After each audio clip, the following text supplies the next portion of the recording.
मंत्रिपदाच्या वाटपाचे सगळे अधिकार आम्ही एकनाथ शिंदेंना दिलेत। 3 पक्ष एकत्र असल्याने विस्ताराला थोडा वेळ लागतोय, पण तिघ नेते एकत्र बसून मंत्रिमंडळाबाबत निर्णय घेतील अशी प्रतिक्रिया गुलाबराव पाटलांनी दिली। विधानसभा निवडणुकीनंतर काँग्रेसला सोलापुरात मोठा धक्का बसलाय। काँग्रेसचे सोलापूरचे जिल्हाध्यक्ष धवलसिंह मोहिते पाटील यांनी राजीनामा दिलाय। माजी केंद्रीय गृहमंत्री सुशीलकुमार शिंदे आणि खासदार प्रणिती शिंदे यांच्या कार्यपद्धतीवरती नाराजी व्यक्त करत धवलसिंह मोहिते पाटलांनी राजीनामा दिलाय। आमदार दादा भुसे यांनी महसूल, महानगरपालिका आणि इतर विभागातील अधिकाऱ्यांची आढावा बैठक घेतली आहे। मतदारसंघातील अर्धवट राहिलेल्या कामांचा आढावा घेत अधिकाऱ्यांना आवश्यक त्या सूचना दिल्यात। तसंच मतदारसंघातील समस्या सोडवण्यासाठी सर्वांनी सहकार्य करण्याचं आवाहन सुद्धा भुसे यांनी केलंय। ठाकरे गटाकडून ईव्हीएमच्या विरोधामध्ये मुंबईत आंदोलन करण्यात आलेलं आहे। ईव्हीएम विसर्जित केलं नाही तर लोकशाही विसर्जित होईल असं म्हणत अखिल चित्रे यांनी थेट अरबी समुद्रात ईव्हीएमची प्रतिकृती विसर्जित केली आहे। लोकशाही बचाव। वाशिम शहरामध्ये झालेल्या स्वयंरोजगार मेळाव्यातून महिलांनी भावना गवळी यांना मंत्रिपद देण्याची मागणी केलेली आहे। यावेळेला भावना गवळी यांच्या समर्थनार्थ घोषणाबाजी करण्यात आली आहे। पुण्यासह महाराष्ट्रातील मवियाच्या उमेदवारांनी दिल्लीत शरद पवारांची भेट घेतलेली आहे। लोकशाहीची हत्या उघड्या डोळ्यांनी पाहणं आम्हाला मंजूर नाही असं म्हणत उमेदवारांनी ईव्हीएम विरोधात सुप्रीम कोर्टात लढा देण्याचा निर्णय घेतला आहे। नरेंद्र मोदी, राहुल गांधी यांच्यासह देशातील सत्ताधारी आणि विरोधकांनी राजीनामे द्यावेत। निवडणूक आयोगाने सगळीकडे बॅलेट पेपरवरती मतदान घेऊन ईव्हीएमचा भोंगळ दूर करावा अशी गजब मागणी राजेश मुंदडा यांनी केली। शरद पवारांचा डाव उधळण्यासाठी आम्ही मार्कडवाडीमध्ये आलोय। पवारांनी मार्कडवाडीतला का पुढं केलं असा सवाल गोपीचंद पडळकरांनी केलेला आहे। पवारांनी सुळे आणि रोहित पवारांचा राजीनामा द्यावा। ईव्हीएमला विरोध करत आंदोलनात राजीनामे देऊन सुरू करा असं आव्हान पडळकरांनी केलं आहे। गोपीचंद पडळकर राज्यातील ज्येष्ठ नेत्यांबाबत वक्तव्य करतात। अशा वेळेला देवेंद्र फडणवीस शांत का असतात असा सवाल करत राष्ट्रवादी शरदचंद्र पवार पक्षाचे नेते मेहबूब शेख यांनी गोपीचंद पडळकरांवरती टीका केली आहे। पडळकर सारख्या लोकांनी पवारांच्या उंचीबाबत बोलू नये असा सल्ला सुद्धा त्यांनी दिलाय। घड लोटणारा गावात आलाय। शरद पवार खूप हुशार आहेत। पराभव होत असल्याचं पवारांना समजलं आणि त्यांनी आरोप प्रत्यारोपांना सुरुवात केली अशी टीका सदाभाऊ खोत यांनी केली आहे।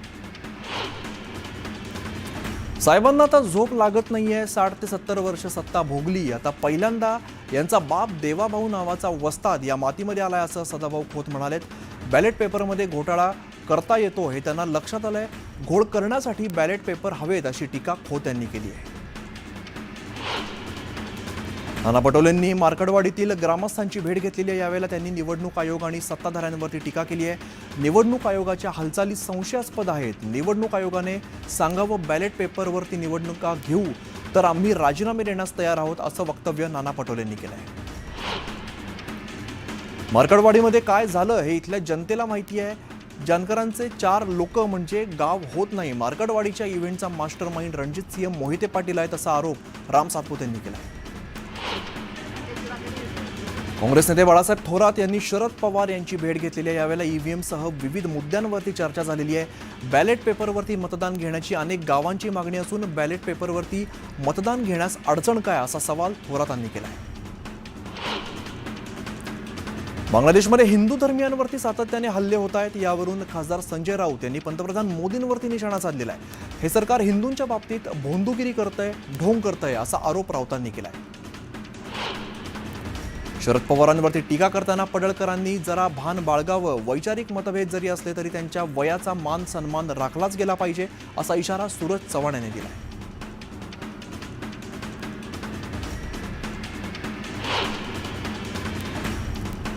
पडळकर, तुम्ही ज्यांच्या पंक्तीत जाऊन बसला तेच गुरु एक दिवस तुमचा अंगठा कापून घेतील आणि नंतर तुम्हाला सत्यशोधक विचारांच्या पवार साहेबांच्या पायाजवळ जाऊन बसावं लागेल असं म्हणत सचिन खरातांनी पडळकरांना सुनावलंय। सत्ताधाऱ्यांना सत्तेचा माज आलेला असून पडळकरांनी केलेल्या वक्तव्याबाबत मुख्यमंत्र्यांनी माफी मागावी अशी मागणी करत नाना पटोले यांनी पडळकरांच्या वक्तव्याचा निषेध केला। निवडणूक आयोगाकडे 6 नंतर झालेल्या मतदानाचे डिटेल्स मागितल्याची माहिती प्रकाश आंबेडकरांनी दिली आहे। तर एकनाथ शिंदे मार्कडवाडीतील मतदान थांबवण्याचा आदेश का दिला असा सवाल सुद्धा आंबेडकरांनी केला आहे। ईव्हीएमवरती शंका घेणं हा विरोधकांचा रडीचा डाव आहे. जनतेने महायुतीला कौल दिलेला आहे. विरोधकांची संख्या फक्त बैठकीपुरती मर्यादित राहिलेली अशी टीका माजी खासदार सुजय विखे यांनी केली आहे. आमदार प्रसाद लाड यांना जीवे मारण्याची धमकी देण्यात आलेली आहे. मनीष निकोसे नावाच्या इसमाने प्रसाद लाड यांना अर्वाच्य भाषेमध्ये शिवीगाळ करत मारण्याची धमकी दिली आहे. या विरोधामध्ये तक्रार दाखल करण्यात आलेली आहे. सांगलीत काँग्रेसच्या वतीने ईव्हीएम विरोधामध्ये आंदोलन करण्यात आलेलं आहे. ईव्हीएम हटाव देश बचाव असा नारा देत स्वाक्षरी मोहीम सुद्धा राबवण्यात आलेली आहे. ईव्हीएम ऐवजी बॅलेटवरती निवडणुका घेण्याची काँग्रेसची मागणी आहे. धाराशिव मतदारसंघातील 2,500 महिलांनी तुळजाभवानी देवीची आरती केलेली आहे. आमदार तानाजी सावंत यांना मंत्रिपद मिळावं यासाठी भवानी मातेकडे या महिलांनी साकडं घातलं आहे. बीडच्या केजमधील मस्साजोगचे सरपंच संतोष देशमुख यांची हत्या करण्यात आलेली आहे. या विरोधात संतप्त ग्रामस्थांनी रास्ता रोको केलेला आहे. दरम्यान मनोज जरांगे पाटील यांनी आंदोलकांची भेट घेत मुख्यमंत्र्यांनी या प्रकरणात लक्ष घालून आरोपींना तात्काळ अटक करण्याची मागणी केली आहे. बीडच्या केज शहरातील शिवाजी चौकामध्ये सरपंच संतोष देशमुख यांच्या हत्येप्रकरणी सुरू असलेल्या आंदोलनाला हिंसक वळण लागलेलं आहे. आरोपीला तात्काळ अटक करा अशी मागणी करत आक्रमक आंदोलकांनी बस पेटवली. बीड जिल्ह्यामध्ये सरपंचांची हत्या ही माणुसकीला काळीमा फासणारी घटना असून घडलेला प्रकार गंभीर आहे असं म्हणत बजरंग सोनवणे यांनी सरपंच संतोष देशमुख यांच्या हत्या प्रकरणातील आरोपीला अटक करण्याची मागणी केली आहे. धाराशिव जिल्ह्यामध्ये गेल्या 8 ते 10 दिवसांपासून ढगाळ वातावरण आहे. ढगाळ वातावरणामुळे द्राक्षांना फटका बसतोय. द्राक्षांवरती करपा आणि बुरशीजन्य रोगाचा प्रादुर्भाव झालेला आहे. त्यामुळे द्राक्ष उत्पादक शेतकरी सध्या अडचणीत सापडले. मुक्ताईनगर तालुक्यातील हरताळा भागामध्ये कपाशीची 2 ते 3 वेचणीच होते. अधिकाधिक खत आणि फवारणी तसंच औषधांची दरवाढ झालेली आहे. त्यामध्ये कापसाचे दर यंदा सुद्धा वाढत नसल्यामुळे शेतकरी आर्थिक संकटात सापडला आहे. जळगाव जिल्ह्यामध्ये आतापर्यंत 2700 हेक्टरवरती ऊसाची लागवड झालेली आहे. मात्र गेल्या वर्षीच्या तुलनेत ऊस लागवडीचा टक्का हा घसरलेला आहे. साखर कारखाने बंद अवस्थेत असल्यामुळे उत्पादकांना अन्य जिल्ह्यातील कारखान्यामध्ये ऊस विक्रीसाठी जावं लागतं. दिव्यातील अनधिकृत शाळेमध्ये झालेल्या निंदनीय प्रकाराबाबत चौकशी करून आणि दिवा भागातील अनधिकृत शाळा बंद कराव्यात अशी मागणी मेस्टा संघटनेने केलेली आहे. तसंच ठाणे महानगरपालिकेने इंग्रजी माध्यमांच्या शाळा सुरू कराव्यात जेणेकरून अनधिकृत शाळेमध्ये विद्यार्थ्यांचा प्रवेश घेण्याची वेळ येणार नाही अशी मागणी या संघटनेने केली आहे.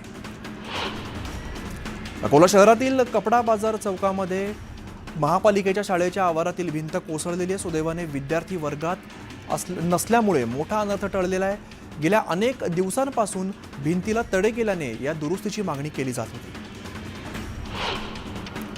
धुळे नंदुरबार जिल्हा मध्यवर्ती बँकेच्या तळोदा शाखेतील तत्कालीन 3 कर्मचाऱ्यांनी पीक कर्जाच्या रकमेमध्ये अपहार केलेला आहे. 89 सभासदांच्या नावाने बनावट कागदपत्र तयार करून 1,50,00,000 अपहार करण्यात आलेला आहे. या प्रकरणी विभागीय अधिकाऱ्यांच्या फिर्यादीवरून गुन्हा नोंद करण्यात आलेला आहे. माणगाव पंचायतीद्वारे शहरातील ओला सुका कचरा आश्रमशाळेलगत डंप करून जाळला जातो. त्यामुळे प्रदूषणामध्ये प्रचंड वाढ झालेली आहे. धुरकं पसरल्यामुळे नागरिकांना विषारी प्लॅस्टिकच्या धुराचा श्वास घ्यावा लागतोय. त्यामुळे माणगावकरांचं आरोग्य सध्या धोक्यात आलंय. नंदुरबार रेल्वे स्टेशनच्या प्लॅटफॉर्म क्रमांक 3च्या दिशेने होणाऱ्या नव्या तिकीट खिडकीवरून वाद सुरू झालेला आहे. येणाऱ्या प्रवाशांना मुस्लिम बहुल भागातून येण्यास त्रास होईल म्हणून प्रस्तावित तिकीट खिडकी तिकडे करू नये अशी मागणी हिंदू सेवा सहाय्य समितीच्या वतीने करण्यात आली. महाराष्ट्र राज्य महसूल सेवक संघटनेने जिल्हाधिकारी कार्यालयाबाहेर आमरण उपोषण पुकारलेलं आहे. कोतवाल संवर्गातून शिपाईपदी नियुक्ती करण्याची मागणी या कर्मचाऱ्यांनी केली आहे. सांगलीमध्ये मोठ्या प्रमाणामध्ये अवैध धंदे सुरू आहेत. हे धंदे बंद करावेत या मागणीसाठी मनसेने सांगलीतील जिल्हाधिकारी कार्यालयावरती धडक मोर्चा काढलेला आहे. तातडीने कारवाई न झाल्यास संबंधित अधिकाऱ्यांच्या खुर्च्या तोडू असा इशारा मनसैनिकांनी दिला.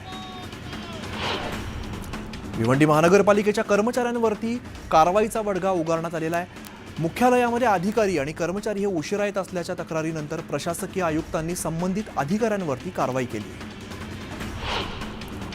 चाळीसगाव रेल्वे स्थानकावरती बॉम्ब असल्याचा फोन पोलिसांना करण्यात आला होता. त्यानंतर एकच खळबळ माजली. दरम्यान एका मानसिक रुग्णाने हा फोन केल्याचं कळताच विकास पाटील या मनोरुग्णाला त्याच्या कुटुंबियांच्या स्वाधीन करण्यात आलेला आहे. पाकिस्तानने बांगलादेशवरती अत्याचार केले तेव्हा भारताने बांगलादेशला मदत केली. तोच बांगलादेश आता हिंदूंवरती अत्याचार करतोय. आम्ही ज्यांना जन्म देऊ शकतो त्यांचा विनाश सुद्धा करू शकतो असा इशारा विश्व हिंदू परिषदेचे प्रांत मंत्री गोविंद शेंडे यांनी दिलेला आहे. पंतप्रधान मोदींना आम्ही विनंती करतो की पोलिसांना बाजूला करा. भारतातील बांगलादेशींना आम्ही 5 मिनिटात शिल्लक ठेवणार नाही असं वक्तव्य नितेश राणेंनी केलेलं आहे. तर बांगलादेशींना एका पायावरती जाऊ देणार नाही असा इशारा सुद्धा दिलाय.